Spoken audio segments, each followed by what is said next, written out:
Fake news na naman daw itong si Harry Roque. Kaya pinagtatawanan ka na po ngayon, Mr. Harry Roque, ng mga kababayan natin. Dahil sa mukhang nagdi-decline na talaga ang iyong kaisipan.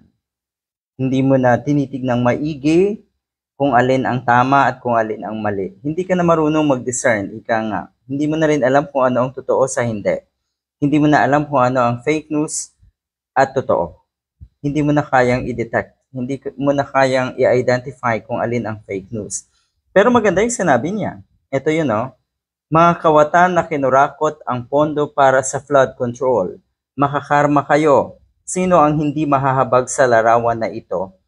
Mali nga lang kasi itong larawan na ito ay isa pong larawan na kuha sa Mexico.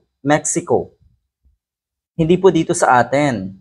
Alam niyo naman ang mga DDS, pag may ang bilis nila. Ang bilis nilang gumawa ng kalokohan sa social media lalo. At yan pong kalokohan na yan at kawalang hiyaan ay adapted na po ng isang Harry Roque.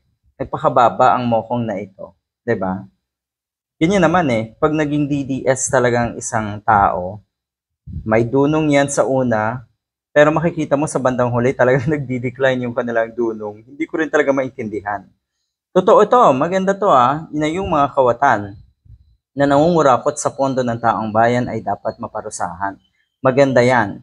Kasi sa puntong ito, nakikita natin na ang naghihirap talaga, ang nagdurusa ay ang mga kababayan natin, ang maliliit na kababayan natin, ang mga mahihirap na kababayan natin. Tingnan nyo naman ang nangyayaring pagbaha sa iba't ibang panig ng ating bansa dahil nga sa problema dito sa flood control. Totoo na dapat sila talagang makarma. Pero etong makakarma na ito, Mr. Harry Roque, alam mo ba kung sino? Yung mga DDS din na kagaya mo.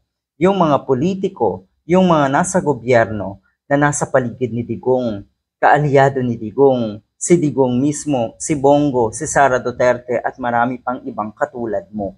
Kaya dapat kayong makarma, mga litsugas kayo.